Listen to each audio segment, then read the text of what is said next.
CV education channel पर आपका स्वागत है। हम आज के क्लास में पढ़ेंगे राजस्थान भूगोल का भी भूगोल में भी कौन सा पढ़ेंगे, राजस्थान का अफवाह तंत्र। हमने पिछली क्लासों में क्या पढ़ा था कि पिछली क्लासों में हमने देखा था कि अरब सागर में कौन कौन सी नदियां आकर गिरती है। उसके अंदर हमने लूणी नदी पढ़ लिया था, माही नदी पढ़ लिया था, साबरमती नदी पढ़ लिया था। उसके अंदर एक नदी रह गई थी, वो कौन सी नदी रह गई थी? पश्चिमी बनास नदी। वो हम आज की क्लास में कंप्लीट करके इसके बाद अरब सागर में जो नदियां गिरती है उनको हम आज की क्लास में लेने वाले हैं। तो कौन सी नदी देखेंगे आज हम पहले तो देंगे पश्चिमी बनास, क्योंकि एक यह नदी थी जो कि रह गई थी। तो पश्चिमी बनास नदी है। अब हमें पश्चिमी बनास का कौन सा अफवाह तंत्र की है? ये पश्चिमी बनास अरब सागर अफवाह तंत्र की,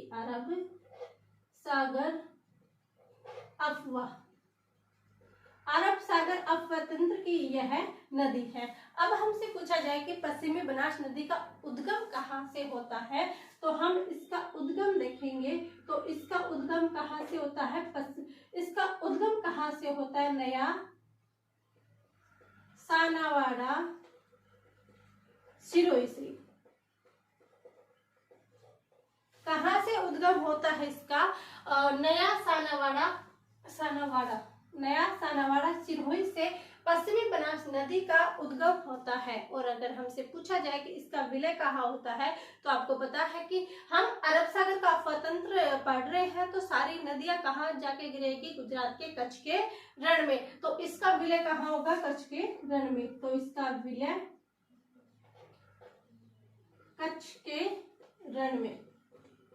कच्छ के रण में किसका? पश्चिमी बनास का विलय होगा। इन सारी नदियों को लेकर हम अपने अरब सागर में गिरने वाली नदियों को कंप्लीट करते हैं। इसके बाद हम क्या पढ़ेंगे? इसके बाद पढ़ेंगे हम कि बंगाल की खाड़ी में कौन कौन सी नदियां गिरती है। तो ये आप स्क्रीनशॉट ले लो, उसके बाद इसको करते हैं फिनिश। पश्चिमी बनास नदी आपने देख लिया। इसके बाद हम नेक्स्ट लेंगे, और वो कौन सी नदी लेंगे कि बंगाल की खाड़ी में कौन कौन सी नदियां गिरती है। क्या बंगाल की खाड़ी में गिरने वाली नदियां या बंगाल का अफवाह तंत्र? बंगाल की खाड़ी में गिरने वाली नदियां। बंगाल की खाड़ी में गिरने वाली नदियों को हम देखते हैं। तो इसके अंदर सबसे पहले हम लेंगे चंबल नदी। कौन सी नदी लेंगे? चंबल नदी। अब इस चंबल नदी के बारे में देखेंगे कि इसका उद्गम कहाँ से होता है और इसका विलय कहाँ पर होगा, और इसमें कौन कौन सी नदियां प्रभावित करती है, और यह कौन कौन से जिलों के अंदर प्रभाव होता है। तो इस चंबल नदी को हम सबसे पहले देखें। तो जैसे हम ये मानचित्र बनाया हमने कि ये चंबल नदी यहां से निकलती है और यहां तक जाती है, और यहां आकर किस में मिल जाएगी? ये यहां आकर किस में मिल जाएगी? यमुना नदी में। किस में मिल जाएगी? यमुना नदी के अंदर जाके चंबल मिल जाती है। लेकिन हमसे इसका उद्गम पूछा जाए कि चंबल नदी का उद्गम कहाँ से होता है, तो इसका उद्गम होता है जानापाव की पहाड़ी। ये जानापाव की पहाड़ी है कहाँ पर? यह है एमपी में। कहाँ पर स्थित है जानापाव की पहाड़ी? तो जानापाव की पहाड़ी एमपी में स्थित है। और यहाँ से क्या है? चंबल नदी प्रभावित होती है। तो चंबल नदी यहाँ पर प्रभावित होती है, तो एमपी के अंदर ही इस पर एक बांध बना हुआ है, गांधी सागर बांध, जो कि हमारे राजस्थान में नहीं है। उसके बाद ये कहाँ पर आती है? चंबल नदी चित्तौड़ के अंदर आती है। चित्तौड़ के बाद ये कोटा के अंदर आती है। किसके अंदर आती है? चित्तौड़ के अंदर आती है, कोटा के अंदर आती है। कोटा के बाद ये सवाई माधोपुर के अंदर जाती है। फिर ये करौली के अंदर जाती है। कौन सी नदी जाती है करौली के अंदर? ये जाती है चंबल नदी। कहाँ कौन से जिलों में? चित्तौड़, कोटा, सवाई माधोपुर, करौली और धौलपुर। कहाँ कहाँ प्रभावित होती है? चित्तौड़, कोटा, सवाई माधोपुर, करौली और धौलपुर के अंदर क्या होती है? ये नदी प्रभावित होती है। अब हम इसके अंदर नदियां देखेंगे कि कौन कौन सी नदी कहाँ कहाँ प्रभावित होती है, वो चीजें हम देखने वाले हैं। तो देखिए, एक यहाँ से नदी इधर से आएगी और उस नदी का नाम क्या है, कहाँ से निकलेगी, हरिपुरा से निकलेगी, और वो कौन सी नदी, ब्राह्मणी।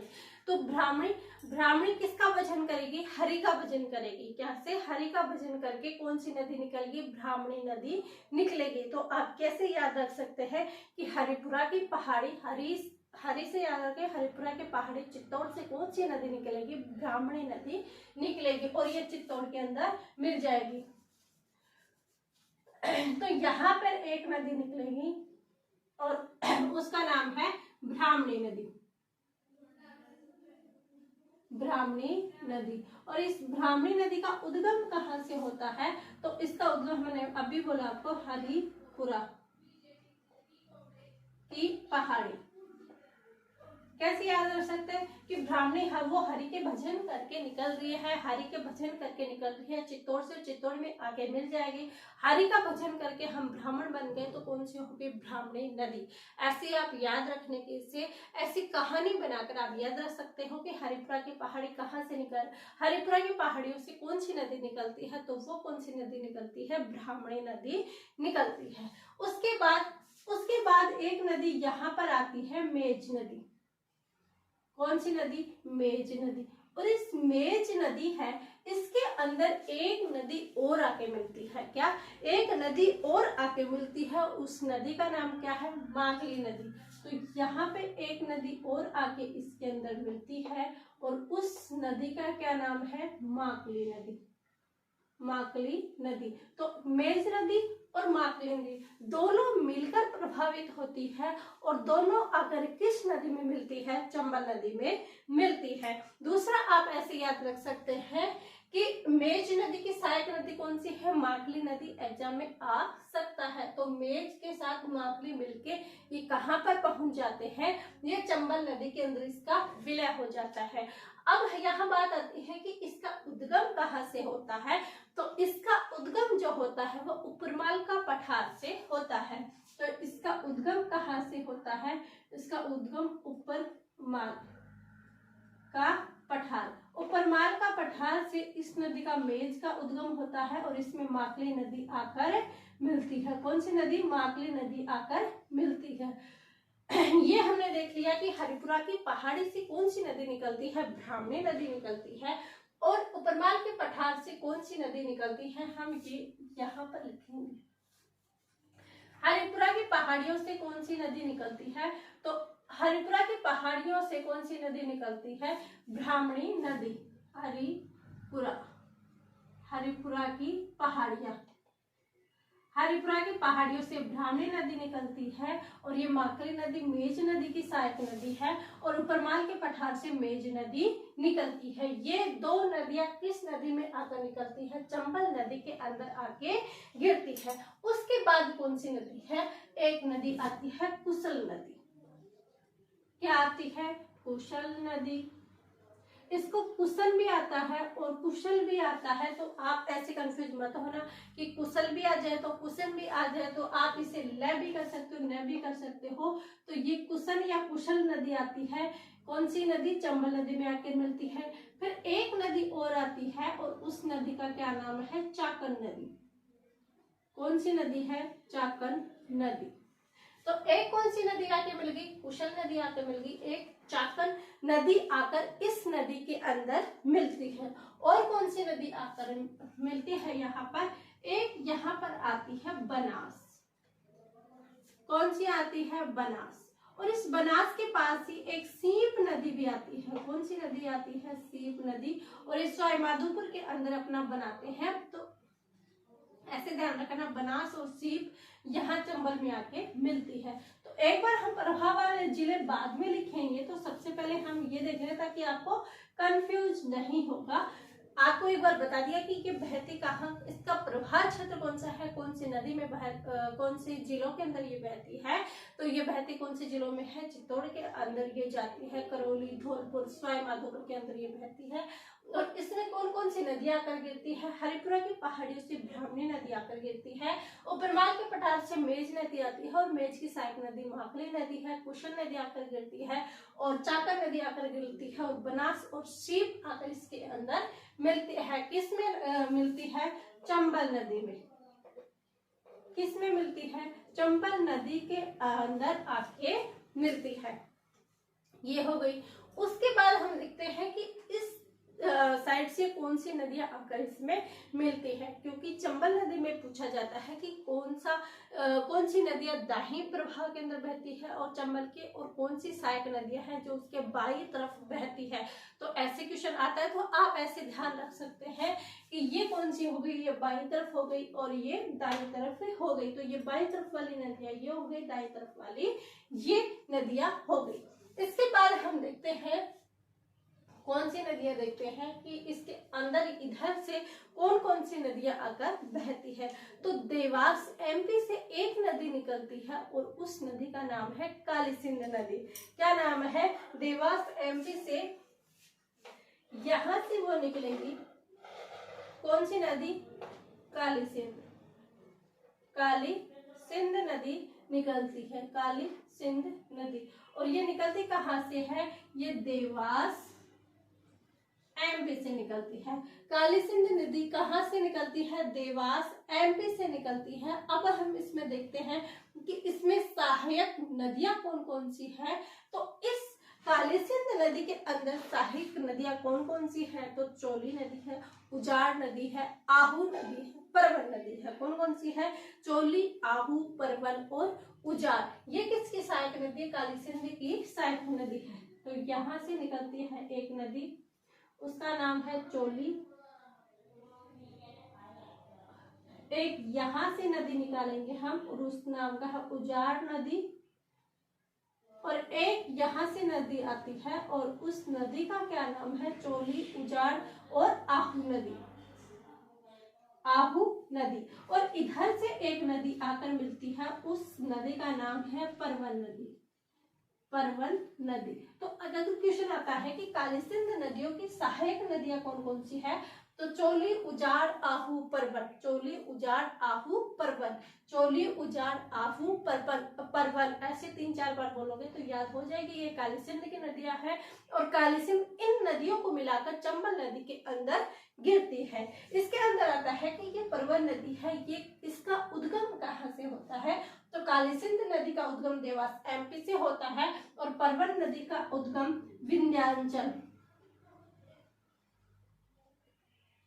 विंध्याचल पर्वत एमपी से। विंध्याचल पर्वत एमपी से किस नदी का उद्गम होता है? परवन नदी का उद्गम होता है। और यह इसका प्रभाव क्षेत्र या बहती कौन से जिलों में है? तो बारां और झालावाड़ के अंदर काली सिंध नदी का अपने राजस्थान के अंदर प्रवाह है और इसके अंदर 4 नदियां हैं, परवन, चोली, उजाड़, आहू। परवन, चोली, उजाड़, आहू किसकी नदियां हैं? काली सिंध की नदियां हैं। और काली सिंध नदियां इन सहायक नदियों को लेकर चंबल नदी के अंदर मिल जाती है। ये हो गई। उसके बाद और कौन सी नदी आती है? तो इसके बाद एक नदी और आती है, पार्वती नदी। कौन सी नदी आती है? एक नदी आती है, यहां पर हम लिखेंगे पार्वती नदी। पार्वती नदी। अब पार्वती नदी का उद्गम कहाँ से होता है? तो इसका उद्गम होता है सिंघोर एमपी से। सिंघोर एमपी से किसका उद्गम होता है? पार्वती नदी का उद्गम होता है। कहाँ से? सिंघोर एमपी से। आप ऐसे याद रख सकते हो कि पार्वती जी का वाहन क्या है? सिंह यानी शेर है। तो सिंह यानी शेर से आप ऐसे कनेक्ट कर सकते हो कि सिंह यानी शेर। पार्वती कहाँ से निकलेगी? अपने रथ, अपने सवारी के साथ निकलेगी, यानी जिस पर अपना वाहन है उस पर बैठेगी। तो उस पर बैठकर निकलती है। तो कौन सा वाहन है? सिंह यानी शेर। तो सिंघोर की पहाड़ियां एमपी से कौन सी नदी निकलती है? पार्वती नदी निकलती है। और पार्वती नदी की सहायक नदियां कौन कौन सी है? तो पार्वती की सहायक नदियां है बैंथली, लहासी, अंधेरी और रेतड़ी। तो आप ऐसे याद कर सकते हैं इसको, कौन कौन सी सहायक नदियां हैं। तो एक तो आ जाएगी बैंथली, एक यहाँ पर हम लिख देते हैं लहासी, एक आ जाएगी अंधेरी, कौन सी आ जाएगी, रेतड़ी और अंधेरी, अंधेरी नदी। तो पार्वती नदी सिंह पर सवार होकर वाहन से निकलती है पार्वती नदी और अपने साथ बैग लेके, क्या बैथली यानी बैग लेके लहासी अंधेरे के अंदर रेवाड़ी खाते हुए आती है। आप ऐसे कहानी बन के याद कर सकते हो कि बैग लेके आती है, लहासी लेके आती है, अंधेरे के अंदर चलती है, रेत के अंदर, अंधेरे में चलती है रेत के अंदर। तो पार्वती नदी को आप ऐसे याद कर सकते हो। कैसे कि पार्वती जो है वो अपने सिंह पर सवार होकर वहां से निकलती है। कहां पर, सिंह यानी शेर है, वहां से निकलती है। बैग लेके चलती है, लहासी लेके चलती है यानी लस्सी लेके साथ चलती है। बैग के अंदर क्या है, लस्सी है। और अंधेरे के अंदर, रेत के अंदर आती है, अंधेरे में रेत के अंदर आती है। कहां पर आती है, चंबल नदी के अंदर आती है। तो आप ऐसे कहानी बनाकर याद कर सकते हैं। दोबारा से देखिए, ये कहानी ध्यान से सुनिए कि पार्वती नदी सिंह पर सवार होके आती है एमपी से। उसके बाद उसके बैग में लस्सी है और वो अंधेरे के अंदर रेत में चलती हुई राजस्थान में आती है और चंबल नदी के अंदर उसका विलय हो जाता है। और उसके बाद ये पार्वती नदी चंबल नदी में मिल जाती है और ये सभी कहाँ, यमुना नदी के अंदर अपना पानी लेके जाते हैं। तो ये कौन सी पढ़ी हमने, ये पढ़ी हमने अफवाह तंत्र। और ये अफवाह तंत्र कौन सी नदी है, चंबल नदी है और बंगाल की खाड़ी, बंगाल की खाड़ी, बंगाल की खाड़ी में गिरने वाली नदियां, बंगाल की खाड़ी में गिरने वाली नदियों के अंदर आज हमने चंबल नदी पढ़ी है। अब हमने यहाँ पर क्या क्या छोड़ा है, एक तो यहाँ पर हमने बांध छोड़े हैं, दूसरी चीज है इसका प्रवाह क्रम हमने छोड़ा है, कौन से जिलों में, जैसे ब्राह्मणी नदी चित्तौड़ में आके मिलती है, मेज नदी, कुश नदी कहाँ आकर मिलती है, ये चीजें, इनका उद्गम, ये पूरी डिटेल से हम कल वाली क्लास में देखेंगे। तो आप इस चित्र को समझने की कोशिश कीजिए, कहानी बनाकर याद करने की कोशिश कीजिए, कहानी अपने आप बन जाएंगे। एक बार आप उस कोई भी टॉपिक या पॉइंट को लेकर उस पर सोचिए, विचार करिए, अपने आप ही कहानी बन जाती है। अच्छे से याद कीजिए। इसके बाद हम कल वाली क्लास में देखेंगे। तो हरिपुरा की पहाड़ियों से ब्राह्मणी नदी निकलती है, ऊपरपाल के पठार से मेज नदी निकलती है, मेज में माकली नदी आती है और चंबल में गिरती है। उसके बाद हमने देखा एक कुशल नदी आती है, चाकर नदी आती है, बनास नदी आती है। उसके बाद हमने देखा कि देवास एमपी से काली सिंध नदी आती है और वो क्या करती है, चोली पर उजाड़ आहू, चोली पर उजाड़ आहू नदी यानी चोली नदी, परवल, उजाड़ और आहू नदियां हैं, वो किसकी, काली सिंध की नदी है। काली सिंध इन नदियों लेकर चंबल नदी में पहुंचती है। फिर हमने देखा कि पार्वती नदी सिंह पर सवार होकर बैग में लस्सी लेकर अंधेरे के अंदर रेत में लेती हुई अपने चंबल नदी में विलय हो जाता है। ये हमने क्या देखा, चंबल नदी देखी। इसका पूरा डिटेल्स वाली क्लास हम कल की क्लास में देखेंगे और ऐसे ही आपको हर बार टॉपिक मिलता जाएगा। आप कंटिन्यूटी से देखते रहिए ताकि आपका कॉन्सेप्ट क्लियर हो जाएगा। और जो लोग ऐसे सोच रहे कि कोई हमें परचेज करने की आवश्यकता है या कोई कोर्स हमें मिलेगा, तो ऐसी कोई चीज नहीं है। सारी क्लासें यूट्यूब पर ही फ्री करवाई जाएगी राजस्थान जीके की। इसके बाद काफी स्टूडेंटों का कहना भी था कि आप रीड के लिए करवाइए, तो मैं रीड के लिए भी क्लासें चालू करवा दूंगी। अभी थोड़े दिन पशु परीक्षक की अभी एग्जाम वेकेशन आ रही, तो उसके बाद अगर अनाउंसमेंट होता है रीड के लिए तो राजस्थान जीके तो यहाँ पर फ्री में करवाया जाएगा। आई होप यह क्लास आपको पसंद आ रही होगी, कंटेंट भी आपको अच्छा लग रहा हो। अच्छा लग रहा हो तो लाइक तो बनता है, तो प्लीज लाइक कीजिए। और जिन स्टूडेंटों को इन क्लासों की आवश्यकता है वहां तक अधिक से अधिक शेयर कीजिए एंड सब्सक्राइब कीजिए। आप सभी का धन्यवाद। Thank you.